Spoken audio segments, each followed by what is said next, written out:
Okay. Hi. Hello.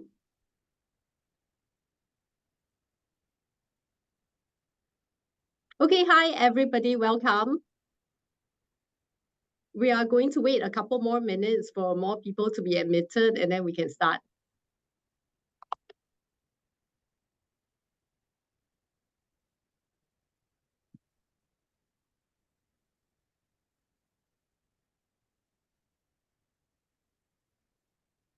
Okay, great. Lionel, are we ready to start? As ready as we are. Okay. Hi, everybody. A very warm welcome to all of you. My name is Eileen, and today, together with my teammate Lionel, who's here with me, we are going to talk about the different ways in which you're sabotaging your job search. Okay, if everybody's ready, I'm going to pass the time over to Lionel. For those of you who are familiar with us, please bear with us. And those of you who are new to us, I'm going to get Lionel to introduce what we do at the Career Center. Okay, thank you for passing the time to me. All right, so basically what do we do? So what we do is when you come to see one of us, it's actually a one-to-one session. We'll try to find out what are the skills and competency that you have that might assist you in your next role that you look for. Of course, that means that we are looking at the various job search skills, of which one of them is attending our seminar, because it's definitely going to help you in your job search thing.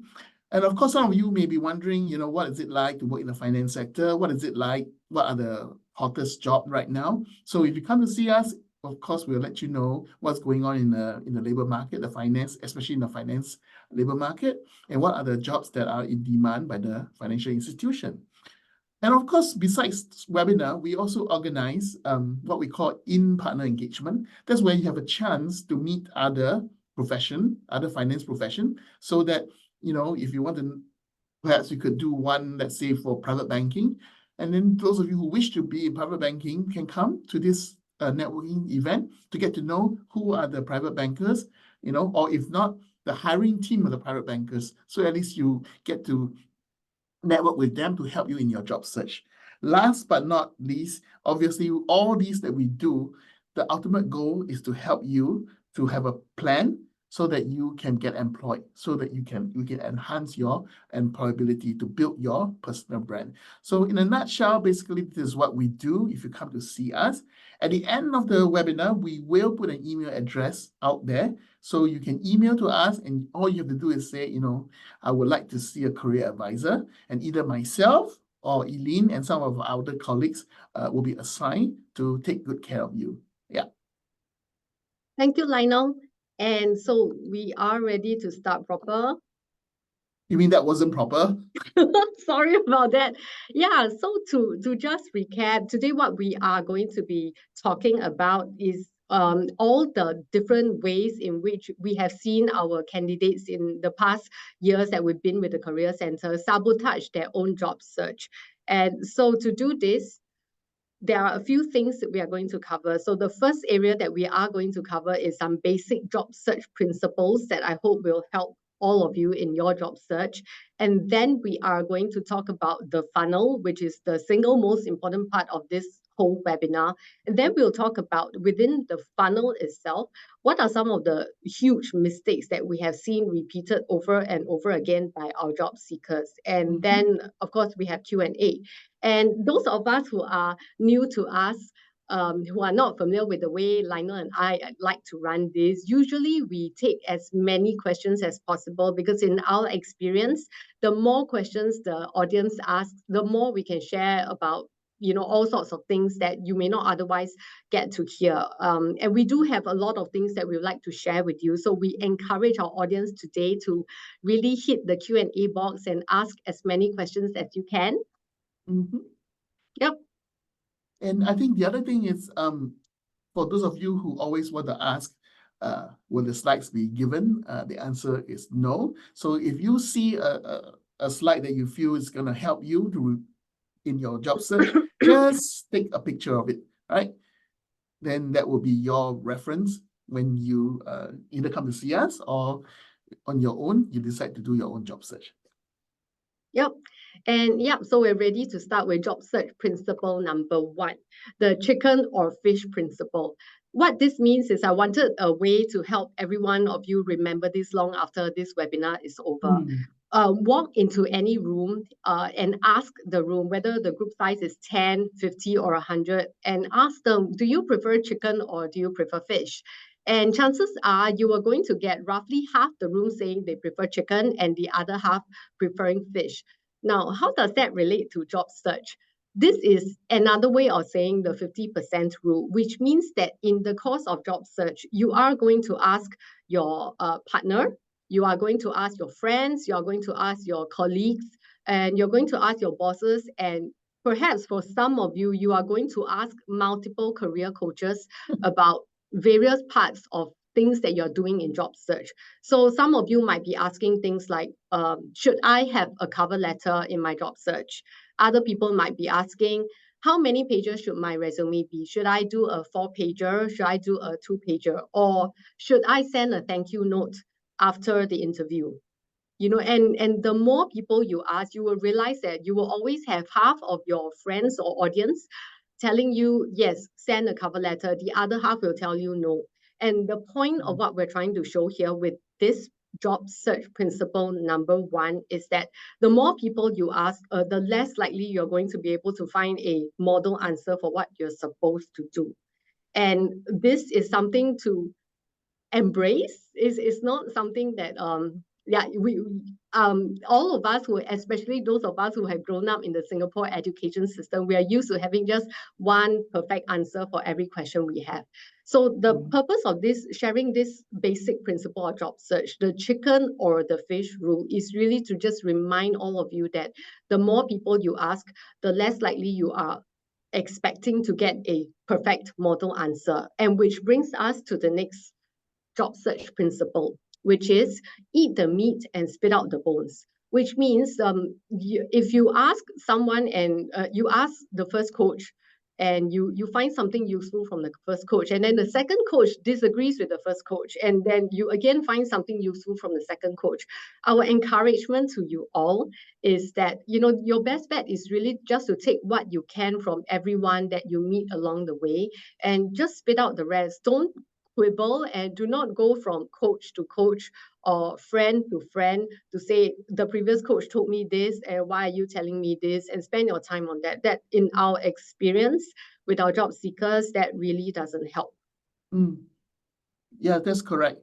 So, you know, whatever advice that you hear today, you know, take what you feel comfortable with, what you feel that is relatable to you, that resonate with you, and whatever that is you feel that, oh, I don't think I can do this, I'm not comfortable with this, don't do it. Because the worst thing is you try to memorize everything, and then the actual interview or the actual time you network with the person, you start to flutter, you start to ramble, and you do not know what's going on. So stick with something that you are comfortable with, so that you can you know, do your spiel and do your pitch.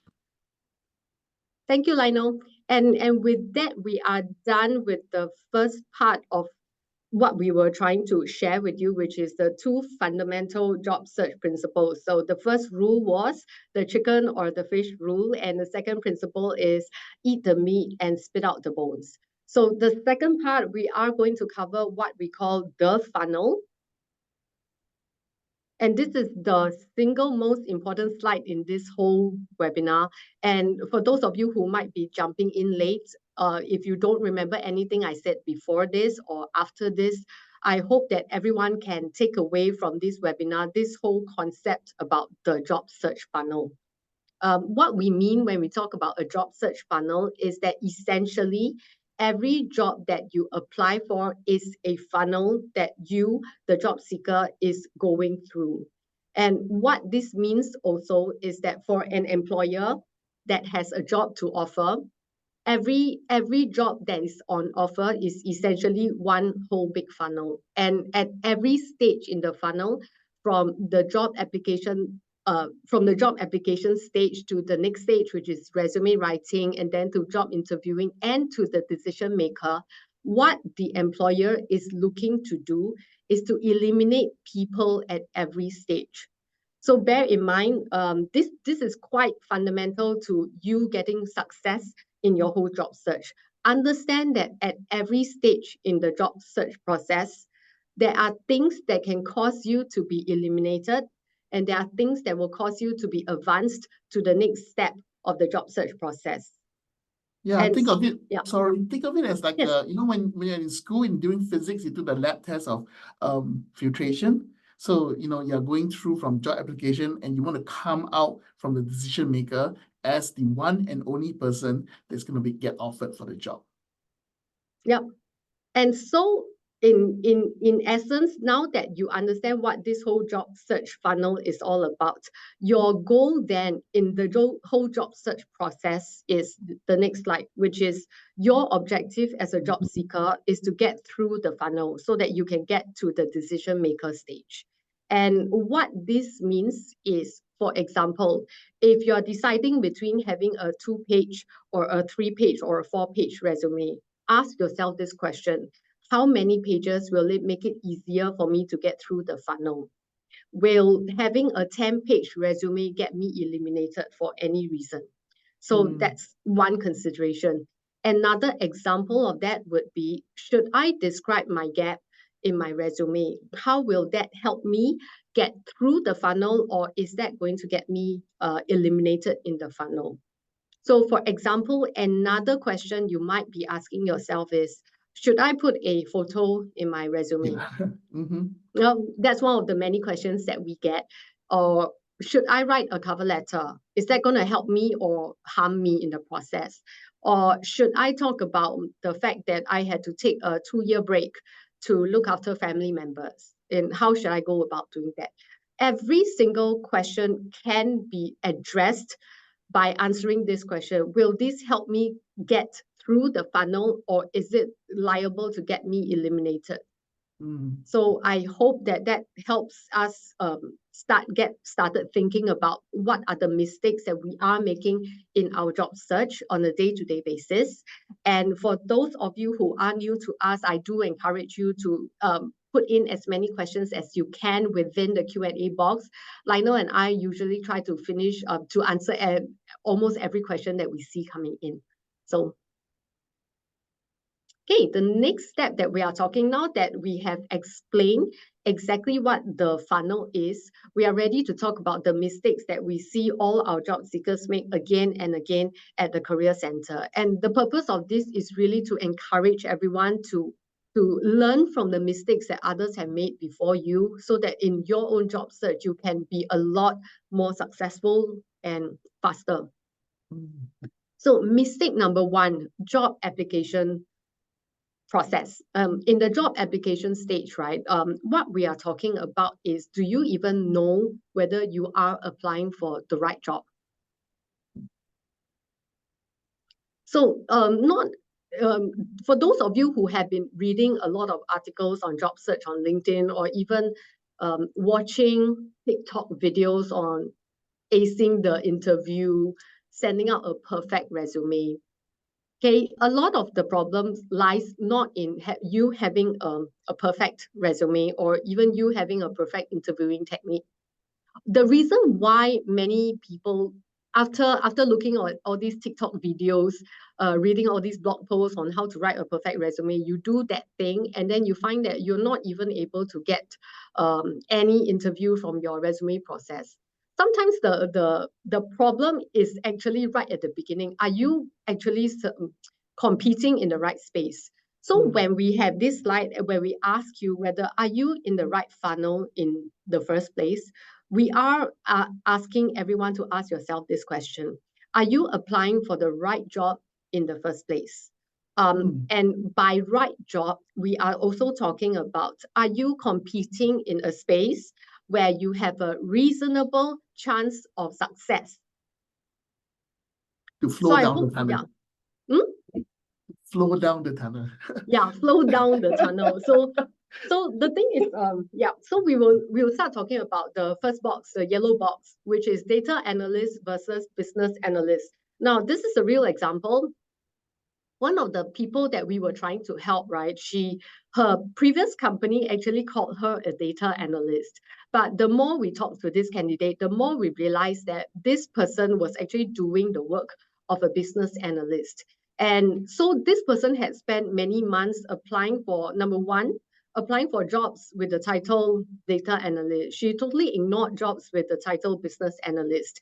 And in her job application, in her whole resume, yes, she was using all the keywords that were applicable for data analysts, but she was not having the skills of a data analyst, but that of a business analyst. And because her focus was all wrong, and it all happened because the previous company called her a data analyst when she was actually a business analyst, she lost a lot of precious time applying for the wrong job. And in our term, she was competing in the wrong space, and she was also in the wrong funnel.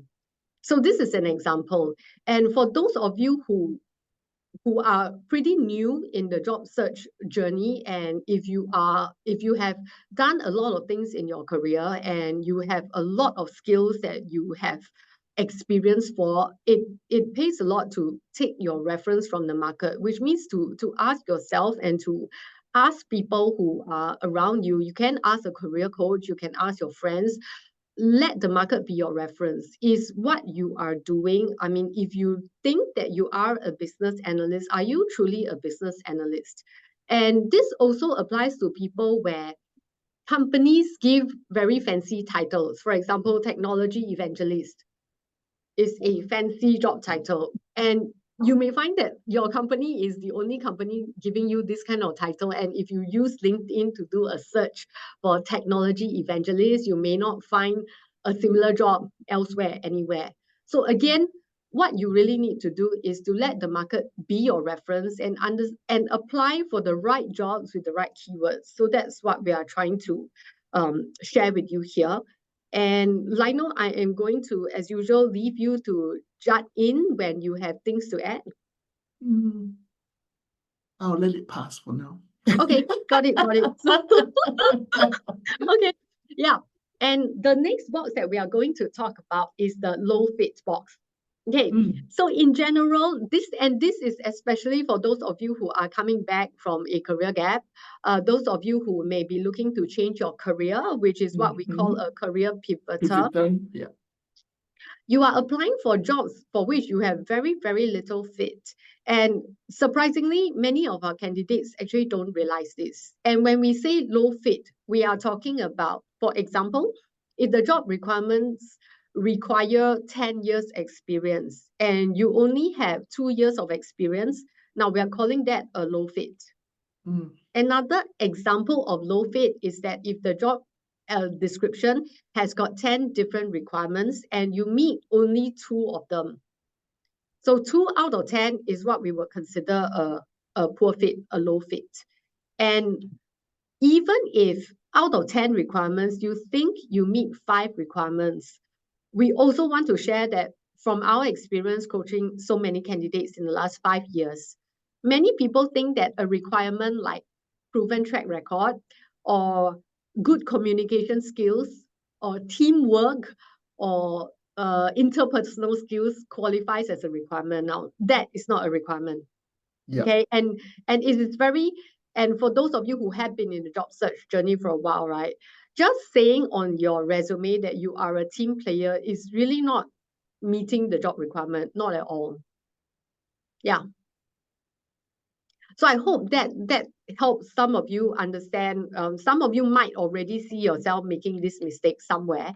And the next box that says overqualified is one big issue that we've seen very often in the career center, which is that many people, for whatever reason, you are out of a job and out of desperation, or you really just, or for example, even if you're not desperate for a job, you may seriously want to change a role. And in changing a role, you feel that if you were a VP in your last role, but because you don't have experience in that new area, you want to downgrade and apply for a lower role and an analyst level kind of role. So you might go in thinking that great. If I apply for this job, I'm presenting myself as a great bargain, a very value for money to the employer, because I've got so much experience to offer for this role, and I bring so much more value than the next candidate who is only half as experienced as me. So we're here to tell you that from a recruiter's point of view, an overqualified candidate is almost always a wrong funnel issue. By and large, right, many recruiters and hiring managers will reject applications by overqualified candidates for a few reasons. So one reason can be that the hiring manager may in fact be younger or less experienced or less competent than the applicant. So that's one reason. And even if the applicant has no desire whatsoever to take over the hiring manager's job, the fact is that very disparity in level of experience, maturity, and competence already disqualifies this overqualified person. Secondly, the perception that people have of an overqualified person applying for a lower role is that this person is using this job as a stepping stone. So I don't have the confidence that you are going to stay, therefore I will not even give you a chance. Yeah, and the other concern about overqualified, don't get us wrong. Okay, we're not saying if Yeah. you're overqualified, you shouldn't apply. Okay, there are ways to do it, and we can, if there's time, we can share. If not, you come and see one of us, and we'll try to come up with a solution for you, right? So the other one that people are afraid is being overqualified and doing certain jobs that you used to do. Yeah. You may find it bored, right? It's like, you're gonna end up reading certain analysis report again. Yeah. When in your previous role you don't need to, because someone will explain everything to you, right? So that's also another reason why they are also afraid, because you might get bored. If you get bored, you'll be thinking of, I gotta get somewhere. Then you will quit, right? So that's also another reason why overqualified roles may not be a good option for you, because there's also the other consideration, which what Eileen says, you're either using it as a stepping stone, or even though if you committed to it, they're afraid that you might feel bored at the job, because this is such menial tasks, such tasks that you used to do but you don't do anymore. Or the last but not least, I think we should mention is how much are they going to pay you? Yes. Right? So that's also another concern. So what we're trying to say is, if you're overqualified and you really want a certain role, come talk to us, because then we will need to adjust perhaps your career summary to let the hiring manager know where you're coming from, right? So that you can sort of allay the fear of all these things that we mentioned about, and of course we are going by good faith that you actually will be telling the truth, when you are doing your career summary, right? And we have a question, Eileen, if you want to tackle it. I want to answer this question, but before that, right, I think what Lionel shared, that there is a very good tip that I like to share with everyone, which is that you see what we have shared about this whole thing called overqualified. Actually, when the recruiter, the hiring manager, looks at an applicant, right, they have all these questions that actually do not ask in the interview. The first question, even if you get to the interview round, is why are you applying for this lower job? So actually, the real question that you really need to answer is what Lionel has mentioned, all those reasons, that may threaten the hiring manager. So I just wanted to put it across that in the interview process, which we will talk about later, there is actually a real question that is behind every single question that you get during the interview. And if you fail to answer that again is another reason why an interview may just fall apart and you might not even realize it, even though you think you answered that question very well. So that's one thing. And okay, so now we are ready to answer Valerine's question. I like this question. I think it's a very good question. So the title of your last role does not equate the actual that is required in the market. So at the same time, it is a very niche area. So what I recommend, and I'm going to leave Lionel to add in his viewpoint, because I think that will help you as well. So the first thing that I would recommend is that you identify very clearly what the market is calling your role. So having done that, there are a few areas that you want to make sure that this information is conveyed to whoever is reading about your profile.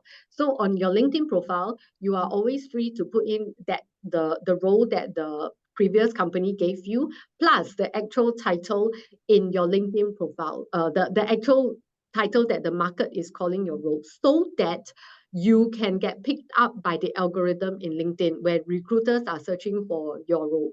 So that's the first area. So second area, of course, what you do in LinkedIn, you can replicate that within your resume.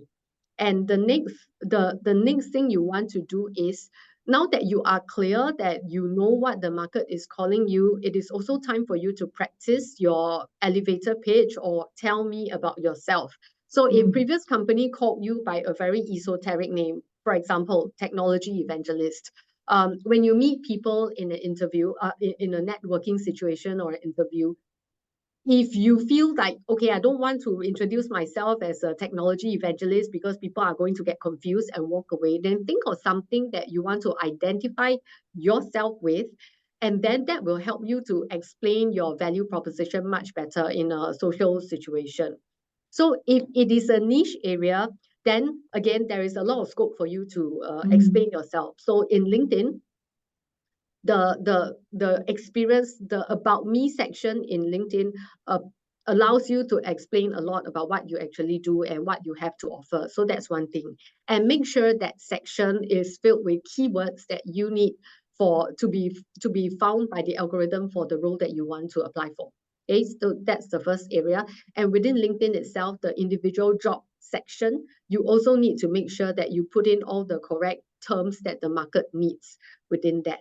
And because it is a niche area, the onus is then also on you to explain within LinkedIn, within your resume itself, translate it in a way that even a HR executive who is not familiar with that niche area is able to read it and say, okay, Valerine's got the skills that we are looking for this role. Let's advance her to the next role. So this customization is something that is likely going to take you quite a bit of effort, but you have to do it, because otherwise your resume is not even going to be able to pass the ATS, or let alone the human eyes that are reading. So bear in mind, even though Valerine is asking about a very niche area, this also applies to those of you who are in very technical roles, or roles in which there is a lot of very role-specific jargon.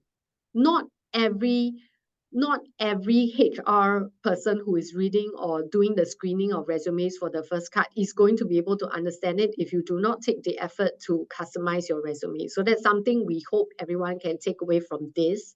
Yeah, and if there aren't many roles out there based on that, and if you're lacking roles to apply for, then our next suggestion is, okay, work with a career advisor to identify, based on the skill sets that you have, which are likely to be applicable, to find something that allows you at least a 50% job fit, and then identify the actual roles from there. Because today, there may be roles that you qualify for, but you don't know what they are because the previous job experience did not expose you to the possibility of such roles. And that is one area in which the LinkedIn search tool can help you. Yeah, so I hope that helps. Oh, and very nice. That was a very comprehensive answer. I don't think I can add anything, but I guess I would say that if you concentrate on the I would say that you repeat your job description, because that's not a good thing, because you don't need another job description. But I would say that you concentrate more on what you have done, the achievement that you have, the success that you have, and that will catch their eye. And then when they ask you for an interview, then you could sort of talk about, oh, this is, in my role, this is what I do, and this is how I achieve those things that I mentioned on my resume. So that will also help you in a way that you highlight your successes, your achievement, so that the person is inching to want to call you, especially if you say it's a niche. If the niche market means, not many people out there that have such success. So your chances of getting picked will be higher, even if it's a role that is different from, as you said, what they call you, what you do. Yeah. We have other And the questions. and the Yeah. follow-up point is that you're not interested in the same type of roles, but your past experience roles. Yeah, it does go back to our last point on change. And the thing about low fit, right, is that if you're no longer interested in the current role, the most recent role, you want to go on to a new role, it's always important to ensure that you change. Okay, in the red box, we are going to talk about that, but in your change to the next role or to a role that you like, it's important to ensure at least a 50% match to the next job description before you even start all your work on applying, updating your LinkedIn profile, applying for a job, sending in your resumes. Because in our experience, a lot of the hard work is wasted if you select the wrong funnel. Yeah. And we have another question. How do we figure out the keywords that hirers for our specific role is looking out for? Okay, one piece of homework that I can suggest is that if you know, okay, let's just assume you're in the worst case scenario. You know that your last title is this, and you're not sure whether is that what the market is looking for. A very simple way, key in your last title and look at what kind of, in LinkedIn, right, when you key in the last title, say data analyst, or something very common nowadays, business analyst. And if you want to narrow it down to bank, then put there business analyst bank. And then instead of looking at the jobs that pop out, look at the people that pop out. The kind of people that pop out, go into their profiles one by one, and that is going to tell you whether you are the same as those people. And if the kind of profiles that pop up in the LinkedIn search result is very different from you, you kind of then know that, oh, maybe I am not what I think I should be called in the market. So that's one quick tip I have for you. I hope that is useful for you. I guess the other way is the primitive way. You look for 10, instead of now looking at a profile, you look for 10 similar jobs. And then you see, you can always feed them into some word, some the word share. clouds. Yeah, word cloud. And you see what word appears the most. Then you know, oh, okay, of the 10 jobs that's looking for a compliance officer, this word and this comes very often. So then these are the keywords that they are looking for. So that will also help you build your resume. Yeah, so in our experience, right, we always go for, if you are trying to feed all your the jobs that you're interested in into a word cloud generator to see which are the most often recurring keywords, we suggest a minimum of 30 roles if you can find that many roles. Because in using word cloud generator, the fewer jobs that you feed in, the less accurate it is. And then you are going to end up with words like team player, right? So, result oriented. It's not very helpful. Yeah, so bear in mind. Yeah. The more the better. I think a good sample size, is 30, but if your level is so high that you cannot find that, so that's tough. Yeah. And to also help everyone, right? In 2 weeks' time, we are also running a workshop on LinkedIn. So there are many ways to use LinkedIn to do this kind of research. And if you are keen to know more, please feel free to sign up for our upcoming workshop. And do we match the LinkedIn title for the role that we did to the title we put in the resume? Or do we keep actual title from company on LinkedIn? Okay, so now this is very important for everyone, and I hope everyone can take away something from this. Usually for LinkedIn, I encourage at least, okay, and this one, maybe Lionel has a different view from mine. I'll get Lionel to share his view. For me, right, I always encourage putting 2 different titles. So one, I can give you a personal example for myself. In my case, in one of my roles, I was called a marketing manager, but I was neither managing people nor doing any form of marketing. So what I did in LinkedIn is that I put in the real title, and then I separated it with those vertical things, and then I put in a separate title, which is learning and development consultant, which is actually what I was really doing for that role. So for that, that allowed me to tell the story. And my story is that, yes, company called me marketing manager, and no, I wanted to gain the algorithm, so to speak. I wanted myself to be picked up for learning and development. So I included it in my job description and in the job title in LinkedIn. So bear in mind, those of you who are in LinkedIn already, and even if you're not, this is a useful tip for you to know, that there is the algorithm that is always working. So you need to make sure that if you want recruiters to find you for a certain role, the keywords for that role, the job titles for that role have to appear on every part of your LinkedIn profile. So yeah. So Lionel, I don't know whether you have a different opinion. You can share whether you will put 2 different titles or would you put just one title? What would you do? I have a mixed feeling about this because I think for me it will be depending on the how similar or how close is the 2 title, right? If it's pretty close, let's say, I mean, business and data analyst, so you're still analyst. So Yeah. you could do that, right? But if it's like too extreme, right? Maybe, I don't know, I mean, zookeeper and I don't know, And maybe rocket data analyst. scientist, rocket scientist or something, then it'll be kind of confused if you were to put together because people will be like, how is this, how is this going to work? It doesn't seem to make any sense. So to me, yeah, I mean, you would want to put the title or the keywords that people are looking out for so that you appear in the first few names on the search. But to me, as you said, choose carefully what you want to put in and decide whether it's gonna help you go through the funnel or you're gonna be stuck in the funnel.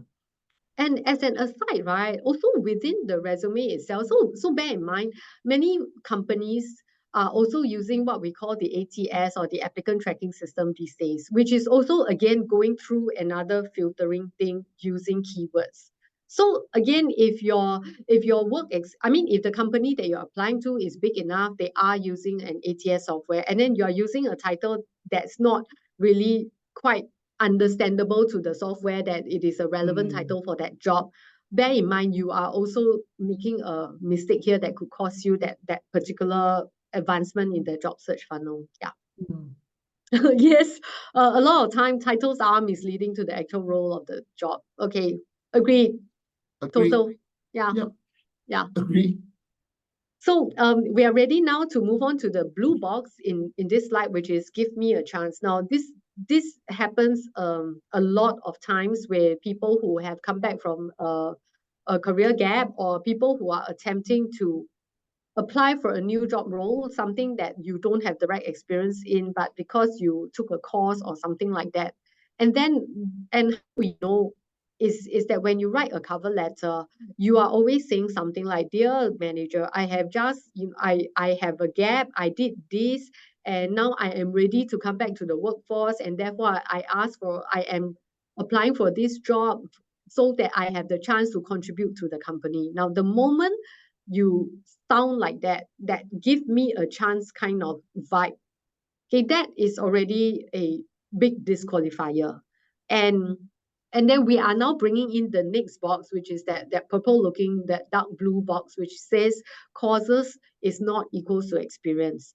Now, like it or not, we are going to use data analytics as a very good example because that is the single most popular course that everyone is in a hurry to take today. Yeah, so many people go for a boot camp, say data analytics by General Assembly. And then you decide that you want to throw away your past career, whether it was in healthcare, pharmaceuticals, or you were in fast-moving consumer goods.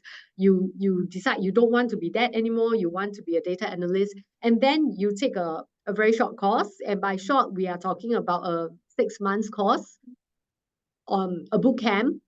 You put there on, and then we have got many candidates who are like this, and you apply for tons of data analyst jobs, and then at the end of the day, you ask yourself, why am I not getting through the funnel?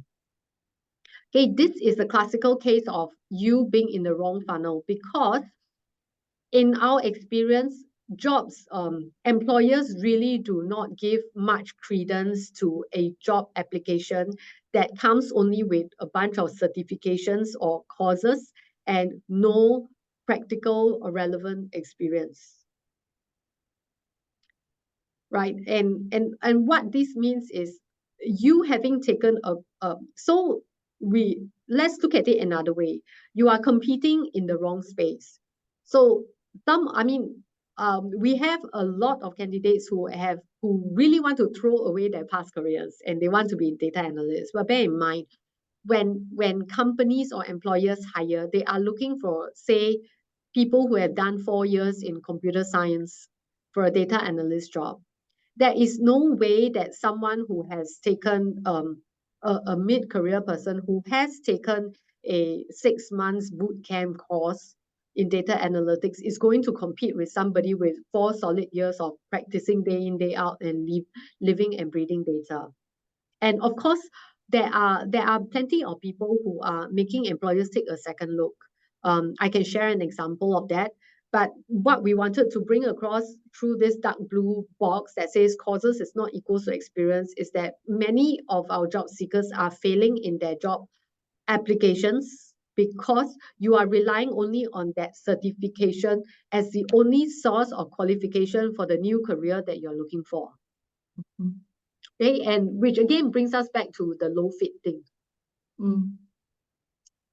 And just as an aside, let me give you an example of what may help.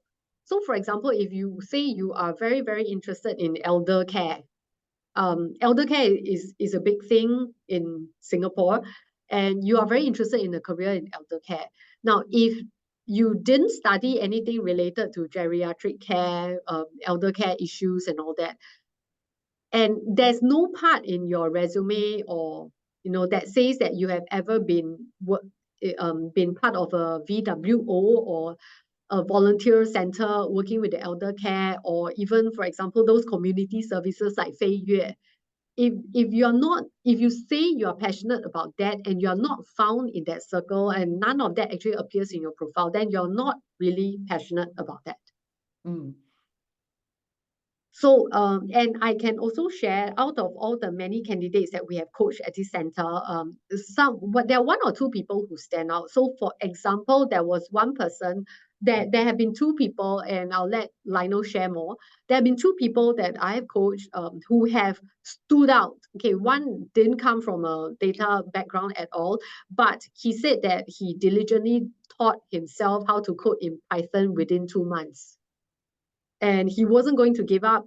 So even at the point of time when I met him, without me telling him, he already self-taught himself Python and SQL coding, and he already had his GitHub profile all running up, and he had a profile to show, he had a portfolio to show. Now that is something that will catch a recruiter's eye. And there was another lady also from architectural background, again, self-taught, and said that she was in ChatGPT or Gemini every day, picking up Python and coding skills and prompt engineering skills every single day. So this is the kind of profile that will attract recruiters' attention. So hoping that this tip will help everyone.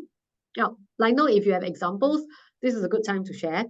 Yeah, because we have spoken to several hiring managers, and what we are saying is their feedback too. They say that you cannot expect us to throw the whole project into your lap when you only have 3 months of bootcamp experience on this.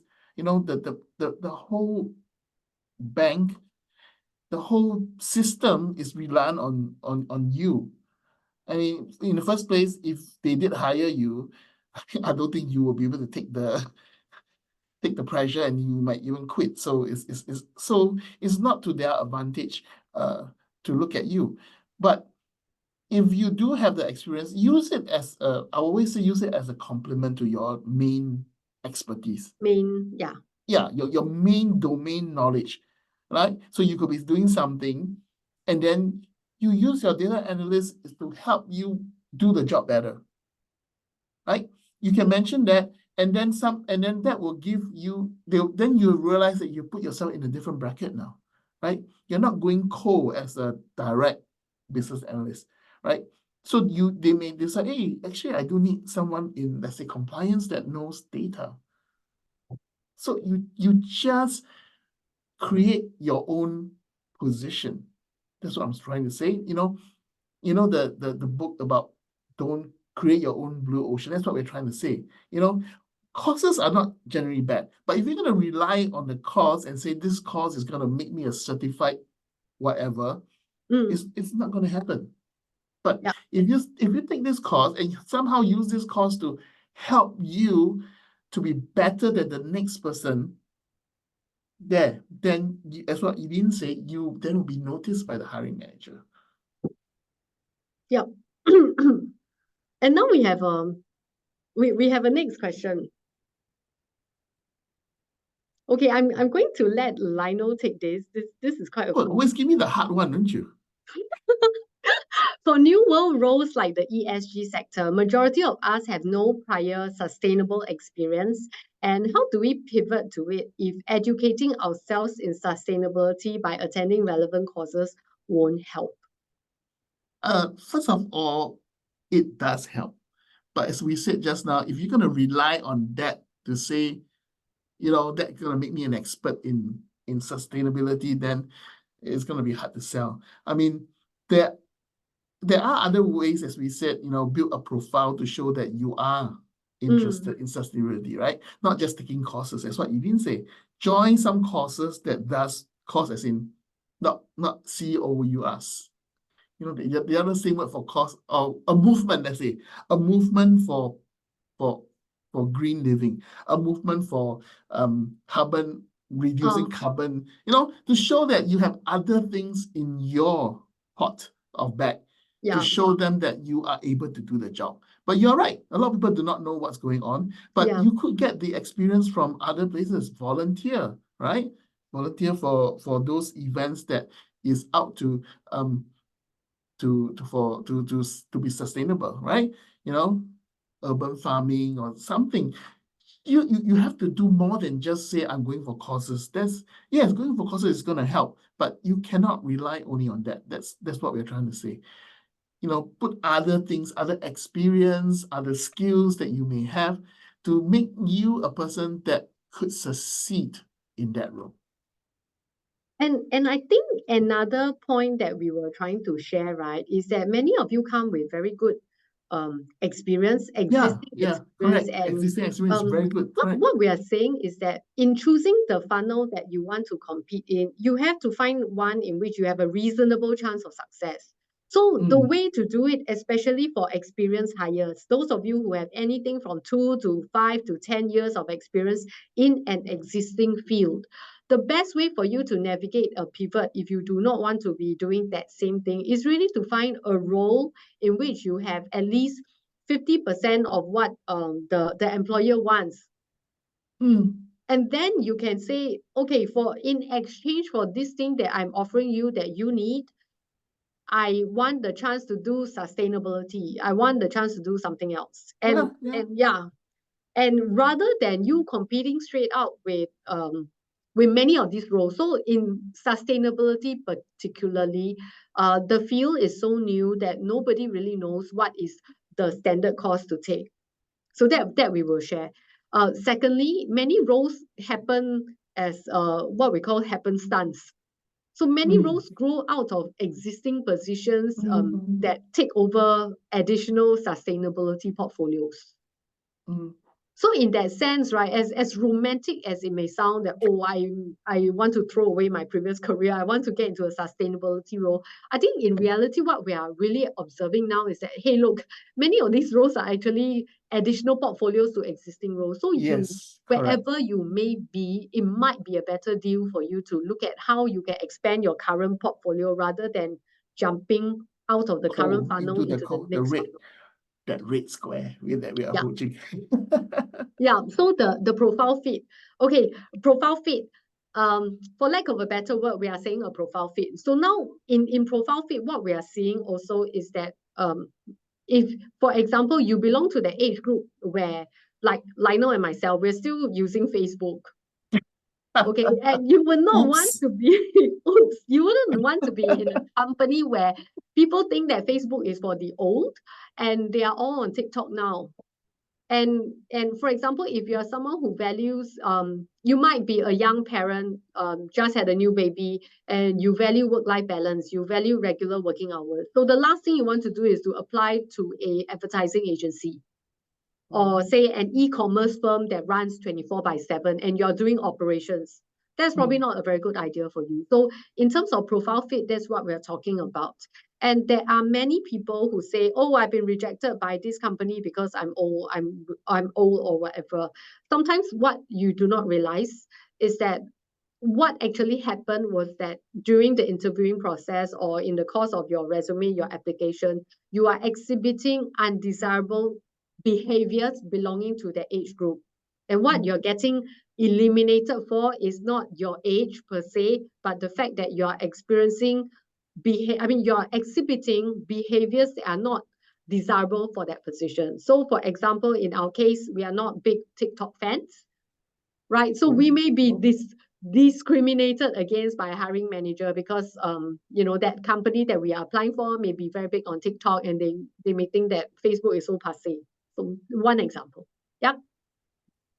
And the very last red box, which by now I think everyone will be very clear that is attempting to change your role and your industry at the same time is in our books quite an impossible task. Not impossible, but really it just takes way too much time and effort. Yeah, so it's a big question mark whether you even want to consider that. Yeah.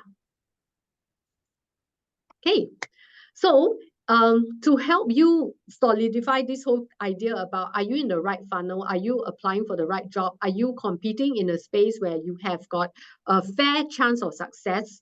What we want you to take away is this idea about fair exchange. In a job situation, always aim for a fair exchange, which means that if you're looking for a career pivot, you want the chance to practice data, you want the chance to do sustainability. Always look for a role in which you at least have something that the employer wants, and in exchange you can ask for that expanded portfolio. The opposite scenario where you say, I don't have anything, I'm throwing away my last career, I just took a course and this is all I have to offer you, I ask for a chance to learn, to apply what I learned in my course. Now this is an unfair exchange and you're not likely to get any response. And yeah, so if you need help at this point, if you need help identifying what to an employer is fair or unfair exchange, we encourage you to write to us. Yeah. Mm-hmm. I mean, it's the law of returning of investment, right? If they want to invest $1 in you, they're not going to expect you to return them 50 cents. At least they want it to be at least $1.50 or if not $2. So if you can't, produce, you're in the wrong funnel. Yeah. No company is going to do charity work and say, okay, I'll let them learn. If they fail, it's okay, no problem. They learn from their mistake, yada yada yada. It's not going to happen. Yeah. So always keep this in mind when you're about to decide on whether you want to pursue this role. Is can you give the company a fair exchange? Yeah. Okay, we are ready to move on to mistake number 2, mistakes that people make at the resume writing stage. And so once again, usually our audience has got a lot of questions on resume. So now is the time to put them into the Q&A box. Yeah, so in terms of the resume, okay, these are the most common mistakes that we always observe, right? Many people who, what? No, that's not. The mistake is a lot of people come to us when the problem is in the top of the funnel, whether they are in the right funnel. And then they start putting all their effort in writing a resume. They follow all the rules or the regulation. It's like, but why am I not being selected? But if you have come to see us before you even start your resume, that will save you a lot of angst and a lot of bitterness and disappointment. Yeah. Okay. And I'm going to request my teammate to put in the email address for coming to see a career coach in the chat box. And the first 2 boxes on this slide, right? You're overqualified and having courses or certifications without experience is exactly the same kind of reasons why people are what we mean. So when you start sending out resumes and you think that there's something wrong with your resume, it's usually because you selected the wrong funnel in the first place. So to answer the question about the advice regarding being overqualified. So being overqualified, the shortest recap I can give you is that if you're overqualified for a role that you're applying for, that is a big, huge warning sign to you that you're applying for the wrong job and you are in the wrong job funnel. So the moment you're overqualified, right, no matter what perfect resume you have or perfect interviewing techniques you have, you will just get eliminated even at that very first stage, even before the interview gets seen by a hiring manager or something. You won't even get the attention that you need, simply because there are a few things that hinder overqualified candidates from getting a second look. One of which is, for example, the hiring manager may be feeling threatened, and number two, there are all these concerns that an overqualified candidate is looking for that job as a quick stepping stone to a next job. So for people who are consciously looking for a lower role, come to us. We have worked with many people who are overqualified, who are consciously looking for lower roles, and this is not something that you can copy a lot of advice from TikTok and all that. It doesn't help you if you don't get your entire value proposition right. And by value proposition, we have had a candidate who was a top in his field. And at that stage in his career, that person married late and had a child late and really wanted to do a more operational role, didn't want to be at the top of the organization. And so he had to redo his entire branding statement and his purpose, why he was applying for a lower role, before he managed to get the attention that he needed. And today he's happily settled in a role that is really lower, and that was something he wanted to do and was happy with. But it took a lot of effort. And for him to be realizing that wasn't the right funnel that he was competing in. Yeah. So I hope this helps. So in writing your resume, if you know that you're overqualified, so bear in mind, in resume writing, sometimes we see people who are applying for a position requiring 2 years of experience, and then you offer 20, 30 years of experience in your resume. That is a big no-no. Okay, and then yeah, so keep the questions coming. I don't know whether our audience has got anyone who's doing that, but please know that when you do that, chances are you're not going to proceed to the next stage of the whole recruitment process. Yep. I think you sort of answered the question that's in the box about overqualified. Because someone came in late and they may not hear the first part. You just did another recap on how to handle over recap. Okay, and so we've effectively covered overqualified and certificates without experience. And the next step, right, is you didn't translate the requirements of the job, and you didn't translate the intricacies of your own experience for the human reader. So you may be a very highly technical person, and there is a lot of jargon within your field. And you might be very competent and ready to do that job that you're applying for, but because you were using technical jargon, the human reader at the screening stage didn't understand your resume, and that can cost you the entire job application. That's very real. Yeah. Yeah, I don't know whether this also covers people that write very long sentences with lots of adjectives and things like that. Yeah. So there's this thing called the readability index, and if your readability index is bad because your sentences are long, you use very technical terms or very unique terms that only you know, that doesn't make your resume look good. In our experience, we have a classic example. If your resume contains words like this: proven track record, highly versatile, flexible and adaptable, detail-oriented, team player, with a passion for this. Another criteria for you, if you look at all the sentences within your resume, right?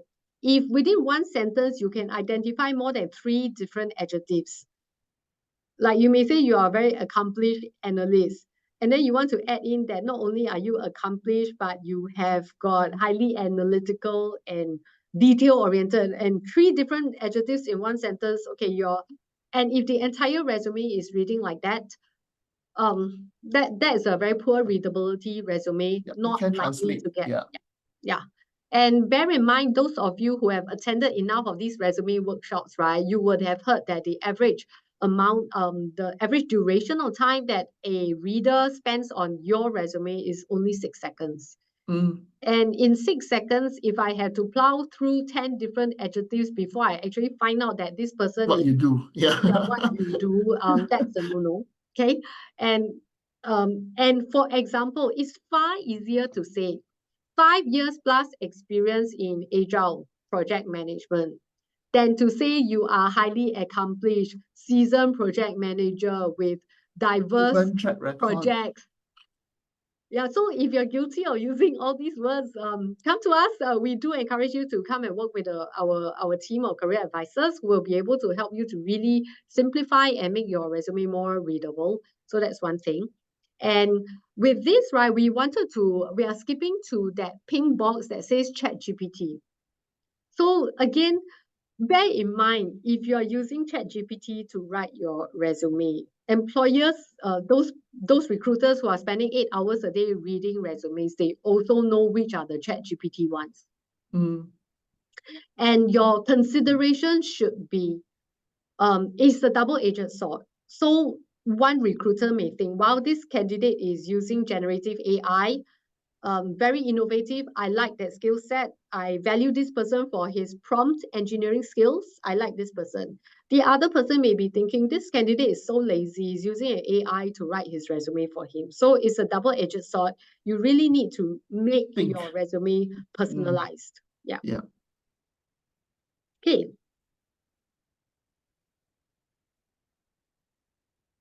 We have a question if you want to. I could. How should I position myself if I want to get into banks without having prior experience in that industry, but I have many years of compliance experience in other industries? Do I need to take a pay cut or go for a junior role to get a chance in banks? Okay, so in our experience, I'm going to get Lionel to share his perspective because he will have a different perspective from me. I first want to identify whether So the thing about banks is that they are very particular about the specific domain knowledge. Yes. The domain knowledge. So whether it is in credit risk or compliance or that specific domain, right? Banks tend to be very, very particular that a candidate should have that amount of domain knowledge. So for that matter, if you're from another field, the question is then, okay, which level in the bank are you supposed to apply for, and yet be able to prove that you can overcome that domain knowledge? Because many times resumes get rejected because of the lack of that domain knowledge, not because of the lack of compliance skill per se. And in this case, this qualifies as a classic case of the overqualified. Do you need to take a pay cut or a junior role to get a chance in a bank? I would not say that offering a pay cut is going to make you more attractive to the banks. Going for a junior role, yes, go for it only if you satisfy at least 50% of the role requirements. I think that might be my 2 cents. Yeah, I think more or less you touch on the main points. To me is, yes, I'll be very honest with you. The banks are very, very, very particular when it comes to domain knowledge. Because, for example, if you're going for anti-money laundering and all this, they really need that specific. But having said that, if you are also perhaps from an industry that's equally strict in your compliance, if it's not follow suit, something so-called something bad is going to happen. So you could use that as a bridge to go across.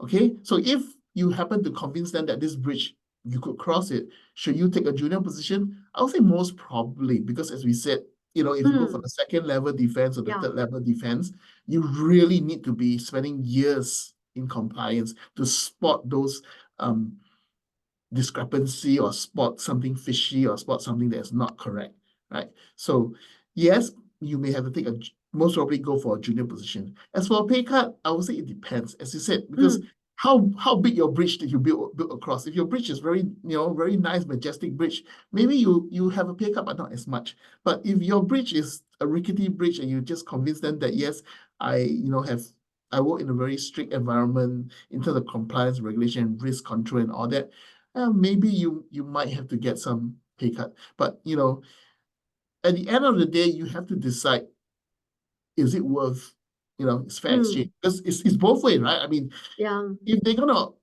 offer you something that you cannot live because of your financial commitment, Yeah.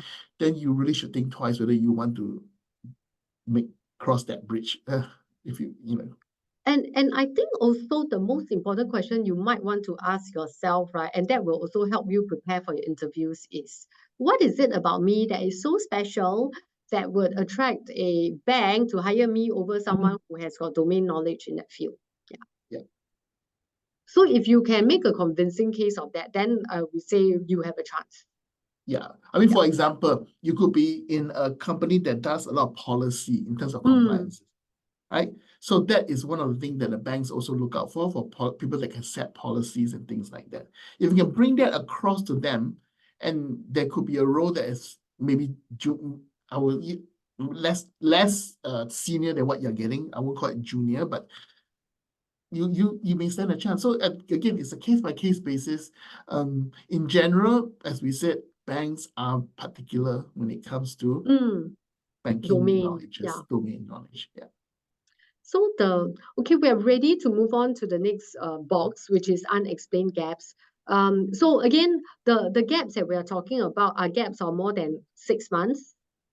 And if the gap is fairly recent, so for example, if you are a working professional, you've got 20 years of experience, and then 10 years ago you had a 6 months gap, no, that's irrelevant.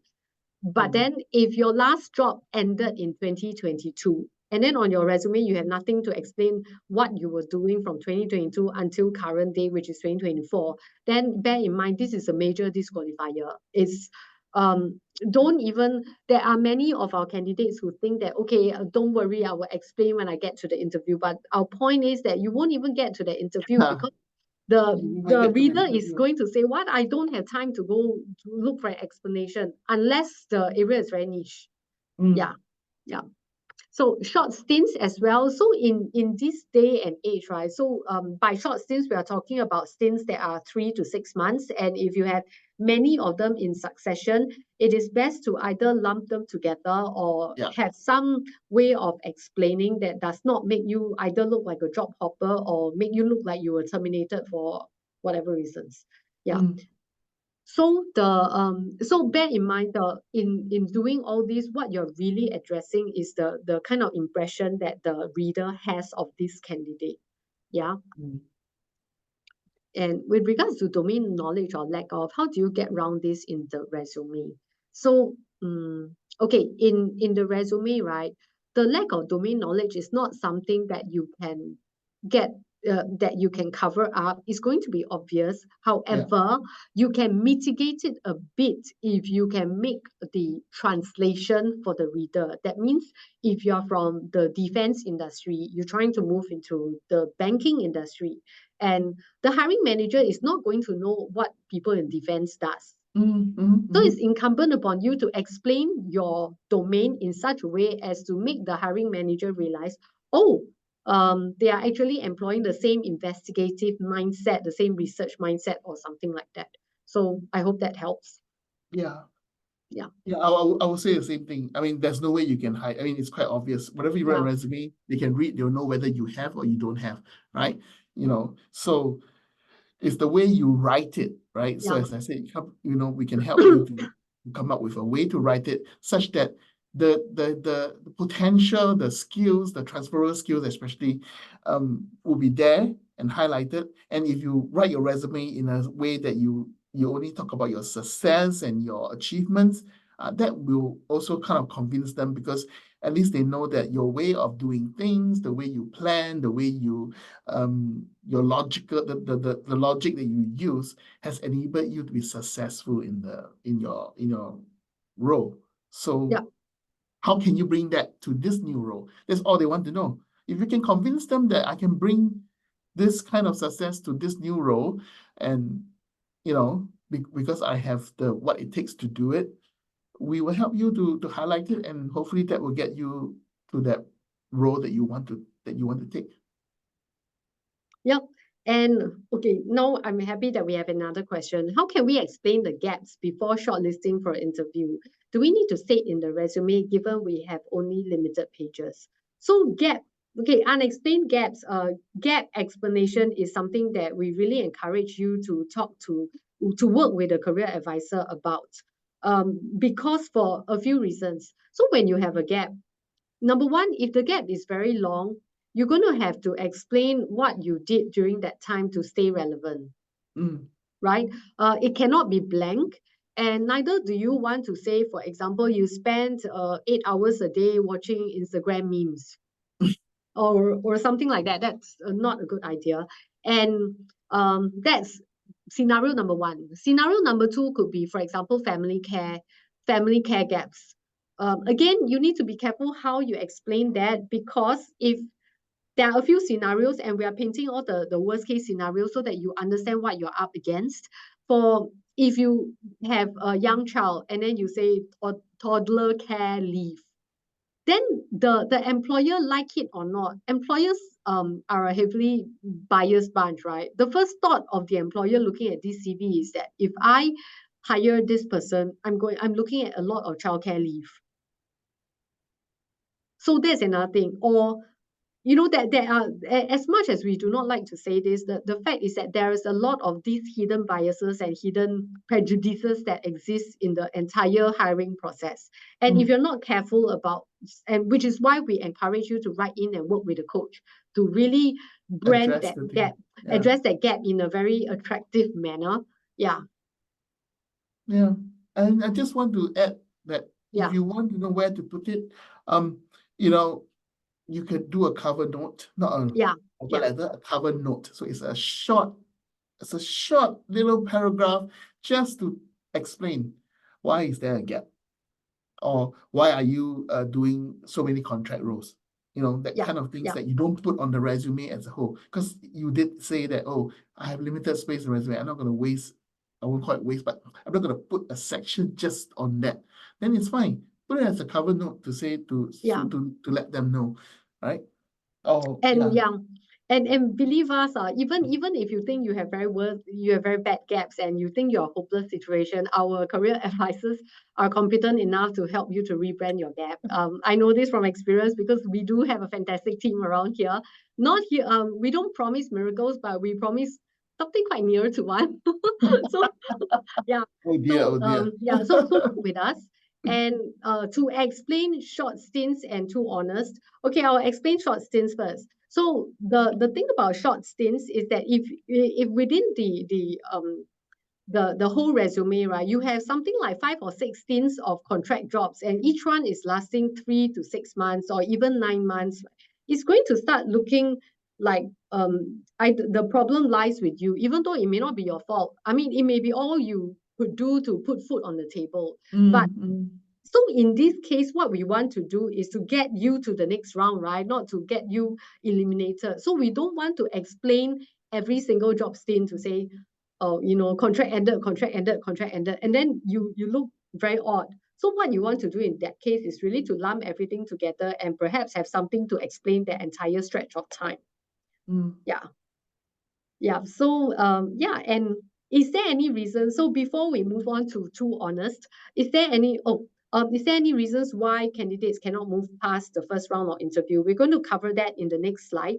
And for too honest, we are talking about if you have been terminated, contract ended, and you were told, for example, that you were terminated because of your performance issue. So, or if you had to take a work break because you had a personal crisis, like a divorce, or you filed for bankruptcy or something. So these are all no-nos to put on the resume. And for those of you who, I know this is not a question that you might ask, if you have a criminal record, banking industry tends to be very unforgiving. Yes. So things like that, please work with our advisors. Please do not put there things like criminal records. Yeah. So I hope this helps. And for ChatGPT, we have explained it just now. And the next thing is keyword dumping. So too many people are using ATS software to go and dump the entire job description into your resume. So as a result, your resume is full of words like result-oriented, result-driven, highly successful, track record, and enthusiastic or passionate, and all these unnecessary words. So again, keyword dumping isn't working for you. So need to stop that. Especially if you dump all the keywords in one sentence. And your sentences is actually one paragraph. One sentence, one paragraph. Yeah. That's a big no-no, because nobody's going to spend the time trying to figure out what you're trying to say. Because Yeah. maybe, okay, that's to be fair, maybe you understand because you are the one who wrote the sentence, right? What you should do is show it to somebody else to see whether they understand or not, right? Yeah. And that somebody could be us. We could tell you we could be, okay, we'll try to be gentle and tell you that we don't understand. But because sometimes it's true, the way we write, because that's our style, we sort of built it through our academic years and things like that. And sometimes when you attend certain writing classes, they tell you to be descriptive, you got to do this. But writing a resume is a totally different kind of syntax things. So we can work with you for sure on how to, as we said, make your resume more readable. Yep. Okay, so we are ready to move on and to mistake number 3, which is all in the area of your things box is suddenly filled. Yeah, we can address all these in the resume section, in the interview section. So these are things that people are doing within their interviews to sabotage themselves. So box number 1, stereotypes and biases. So every one of us belong to a stereotype, and we are always constantly acting according to that stereotype. So someone in the Gen X will always use lingo that Gen X uses, and someone who is a boomer will have mannerisms and behaviors that are typical of that generation. The key is that none of us can be a perfect candidate. But the question to yourself is, am I aware of the stereotype that I am projecting? So if as a job seeker, I'm constantly saying that, I've got very strong work ethic. I am not like the youngsters. I always show up on time. Okay. Things like this, we are showing you extreme examples so that you might, in the hope that whoever is listening to us, you might see yourself in some of these and be aware that in interviewing situation, there are all these words that you carelessly use, and then the interviewer is in his heart or her heart cringing, and you don't know it, and then you walk out and you don't know why you were rejected for that interview. And for that matter, right, we had a question just now. Where did the question go? The one about how the first interview. You can go look for it at the answer. Oh, okay. Is there any reason why the candidate cannot move past the first round of interview? So in our experience, there are many reasons.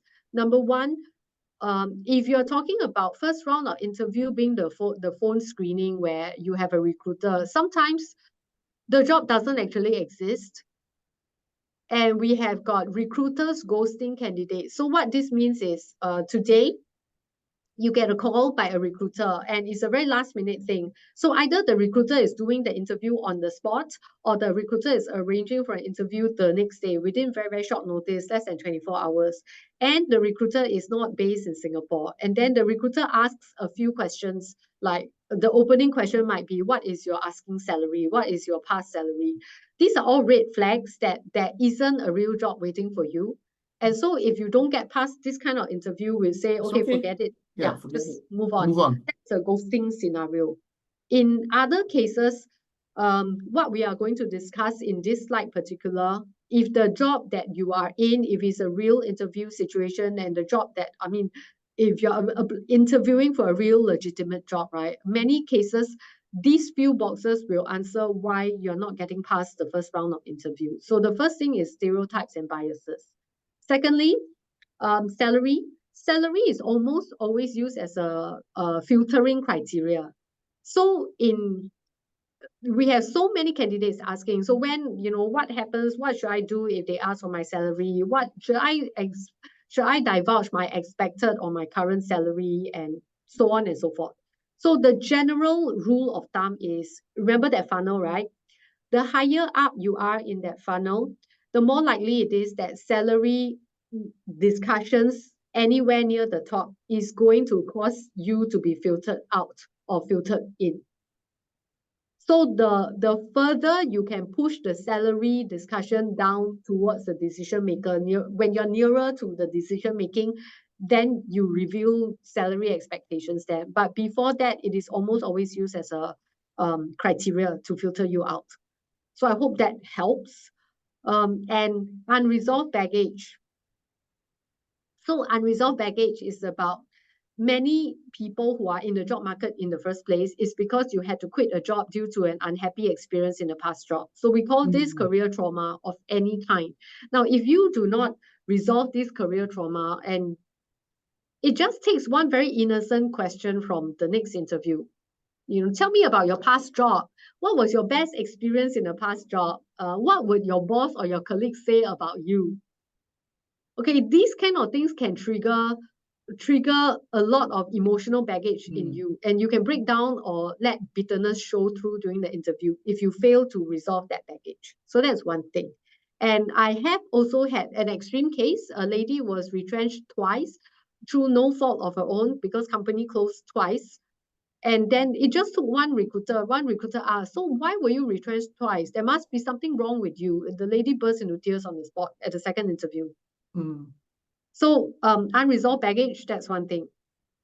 And if you have unresolved career trauma of any kind, so again, encourage you to write into our career advisors and get a coach to work with you to rehearse and practice so that you can talk about your experience in a very positive manner. And that is ultimately the thing that will get you through. And answer the real question, meaning if during the interviewer asking you, so what are your plans for self-development, professional development? And then, do not say things like, I am developing myself. I am taking a course for 4 nights every week, and I have to leave the office at 5:30 every day. There are real reasons why people are asking those questions. Okay, and is the next box, you and not your attributes, is about sometimes the recruiter asks, so what were you doing in your last job? And those of you who are very detail-oriented, you have been guilty of doing this. You spend 15 minutes talking about the last company's processes. And before you know it, the interview is over. You have sold the company, but you have not sold your own self. Okay? And model answers. Model answers is about you watch so many TikTok videos on what are the perfect questions to ask at the end of the interview. And then the real interviewer asks you, so do you have any questions for me? And then you end up asking questions like, okay, so what does success look like in this role? What is a typical day in this role? And then so model answers is a big no-no because you risk looking like a templated person. And failure to dialogue, meaning you, in your mind, right, during the interview, you are so focused on coming up with the perfect answer that you fail to listen to what the interviewer is actually sharing to your question. You can come across very inattentive and insincere, and that is again a big no-no. Yeah. I think you must realize that during the interview, the whole process is not just one way, it's actually 2 ways. And so you really need to pay attention to what is being spoken to you. Because many of times, if you don't listen carefully, and then your question to the interviewer is something they have just mentioned it previously, it will not look good on you, right? So if they really started talking about their culture, and then what's the question for you? Oh, what's the culture? You're like, I know sometimes it's very nervous, so you already have prepared answers that when they ask you this question, you answer immediately, and then you're like very happy, okay, I've done my part. But you also need to spend time to look at the interview and get to, get a rapport with them. That's more important than whatever answers that you have prepared. Because if you can have a rapport with the interviewer, and the reviewer can remember you, can know about you, can pick up things about you that they like, things about you that they feel is going to be helpful for the position, that means a lot more than any prepared answers that you might have that you just spill out without even thinking. It's like memorize, I just say everything out. So be aware that during interview is a two-way process. You need to really listen and be aware of what's going on around you. Because sometimes, as you said, why didn't I go through interview? Because I did so well. I answered all the questions. All the things that you can think of, but you could have just failed the most simple thing. You weren't paying attention. You were not giving eye contact to the interviewer. You were not showing enthusiasm or acknowledge when the interviewer is talking to you. So these are the things that might get you out without you even knowing. Okay. Okay, I am mindful of time. I am mindful that we are almost at the end of time, but we do want to work on answering the questions. So for those of you who can't afford the time, we invite you to stay back for like maybe 5 or 10 minutes for us to complete all the questions that we promised to try to answer everything. And the rest of you, if not, thank you. So Lionel, are we okay with that? Yeah. We are fine, but I think before you go, it would do us a great pledge, help if you could help us with the poll that we do. What I'm going to do is I'm going to cover the very last part, which is actually a most important part, so that whoever needs to go on the dot at 4, you get the most important thing to take note of. Okay, in our experience, networking is the single thing that is going to cause you to skip all the different levels and go straight to the decision maker. And so and for networking, right, what in our experience, again, we are sharing what people are doing wrong in networking. So way too many people come to the career center and say, I've been networking like crazy on LinkedIn. And what you've actually been doing is spamming your friends and recruiters saying, I need a job. Can you please help me? That's not and then networking. it's not networking. And refer me. Now understand this, everyone that you ask to refer you, there is always a cost to the person who is referring you. So it is the principle of fair exchange that I hope everyone can take away from, that when you ask people to refer you, you ask yourself whether, what is it going to cost this person? If I am a candidate with a bad attitude and this person puts his reputation on the line to refer me, I am causing harm to that person. And so you will find that no matter how senior you are in your career, you may find that your friend network there is actually no one willing to put his reputation on the line for you to refer. So that's one thing. And there's something that we want to highlight to everyone, that make networking a lifestyle for you. Just starting from today, offer the help to your friends, to strangers, in whatever you are good at, because the next slide will show people remember you for what you offer and not what you want. That's one thing. And the thing that we wanted to highlight, because at our career center, we do organize quite a lot of events that are in person for candidates to network with people in the banking industry. And we have noticed a lot of negative behaviors, like people dominating discussions, people coming to events and either focusing on stealing food or eating food. Okay, this is real. And ignoring useful context. So you never know that the person next to you, who is also a jobless person, can be your lead to another job. And too many people go into an event, ignore everybody else, and zoom in only on that banking professional who is likely to have no leads. So bear in mind this. And if you need help, again, come to us for help. Okay, so I'm going to launch the poll while we answer the last questions. Yes. The ones who have posted the questions, bear with us. We do have answers for you. Yeah, and people remember you for what you offer, not what you want. And remember that networking is a process. So it doesn't mean that today you lose your job, today you attend one networking event is going to reap you're going to reap anything. It's not going to happen. Yeah, and the next thing I have is to start where you are. It doesn't need to be work related. All you need to do is to establish a reputation for being very good at what you do. You want people to remember you as the guy who can fix computers, the guy who is very good at rewriting a piece of work, and so on. Okay, so I am going to start Thank you for staying with us. And while we are doing the poll, I'm going to start answering the questions. This poll is important to us, so we encourage everyone, if you have any suggestions for new topics, give us your opinions in the poll and post in the Q&A for topics that you want us to run in future. Okay, how early can you send in your job application? You can't send in your job application. I mean, you can start sending in early, but bear in mind, any offers that you get is not going to wait too long for you. And by too long, we mean no company is likely to wait 3 months or more for you. Okay, mid-career folks who are building a portfolio career as part of our retirement planning. How do prospective employers view this trend? And how do we position our resume? Do you put down everything? Do you put down something or not?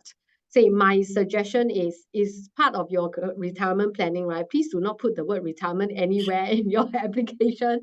That is a big no-no. You don't want people to associate you with being on the downhill and on the way out.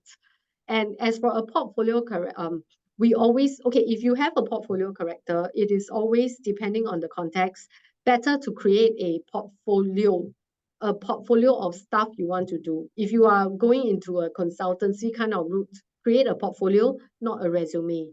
And if you need help, our career advisors are well placed to help you refashion yourself in that area. And you need to be creating different aspects, different portfolios, resumes of yourself for different roles. Yeah. Okay, recruiters who are wanting to get your CV so that they can help promote and there are suitable openings. There are financial institutions whose HR will only work with approved recruiters. Whether you should send a CV to such recruiters will really depend on how badly you want to be known. Because bear in mind that a candidate who is too private about, okay, I don't want my CV to be sent, chances are the recruiter is not going to bother with you as well. So it works both ways. So bear in mind that interview where you, let me see. No, networking is not a game of luck. There are recruiters, and there was another question about, okay, if your first question in the recruitment funnel is salary, you can be sure that this is a filter question. And many times there isn't even a real role, especially if they haven't even given you the JD before they ask you for an expected salary. So this is your call, whether you want to proceed. In many cases, I have had recruiters ghosting candidates after they give a figure. So you may want to think twice. Yeah.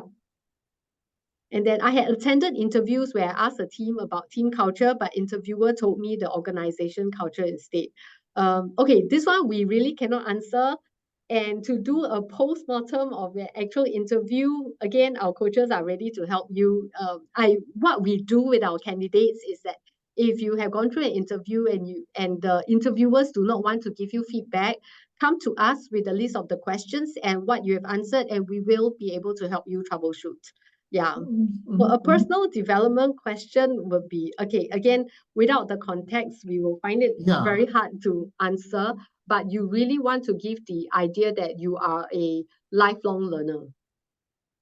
Okay, saying that you took a de bono course 10 years ago isn't quite the kind of impression you want to give. Job offers, how long are you allowed to hold on to it? Okay, okay, regarding multiple job offers, congratulations on getting multiple job offers. That is always a good problem. And our suggestion is to buy as much time as you can. There is no rule about how long you're allowed to hold on. It is really the offering company who is the one who will say, yes, I can give you 2 weeks to think about it. Yeah. Yeah, but whatever it is, when you're doing this thing, be professional about it. That's all I can say. Don't make it look as if you're stringing one along just to get a better deal, because then it doesn't look good on you. Yeah. So be professional about it. I mean, it's a good problem to have, but you got to be professional about it. Yeah. And the question about networking, no, it's not just a game of luck. Networking is really, and even if you don't remember anything, remember, I wanted everyone to walk away from this webinar remembering this job search funnel. So networking, right, is you being very, very intentional. Understand that networking helps you to jump all the way from job application to decision maker without being too focused on the mistakes that you're making in resume writing and interview. And there are many ways in Singapore to do networking. LinkedIn is one. There are collaborative articles in LinkedIn that you can contribute to. Facebook, you can do networking there. And if you have a hobby, a cycling hobby, or even one where you take courses at a community center, that is networking in itself. So it's about making it a lifestyle. Yeah. And if you need further ideas, always encourage you to come talk to our career advisors. We do brainstorm with our candidates, and we do uncover things that you may not have thought of. Yeah, so have we covered everything? One more last question. Okay, one more last question regarding job offers. Okay, if I had taken a pay cut in my last role, I want to bring it up to the position you're currently being interviewed for. How do you do it? Okay, it's all about the confidence that you have. Understand what the market is paying for your role, and you decide for yourself whether you will budge or not budge. Chances are, if they are prepared, if they see value in you and they are prepared, I mean, they are already wanting to hire you for that role, they will try their best to match your expected salary. Yeah. So I hope this gives you the confidence to fight for what you are worth. Yeah. So for me, I am done, and I thank everyone for staying back with us. And for those of you who are not already with a coach, we do encourage you to email us and work with a coach. And if not, I hope that this has been useful for everyone. And again, please remember this funnel that I am showing now as your biggest takeaway from this session. And with that, thank you for spending your time with us, and we wish you all the best. Yeah, all the best. And yeah, come and see us.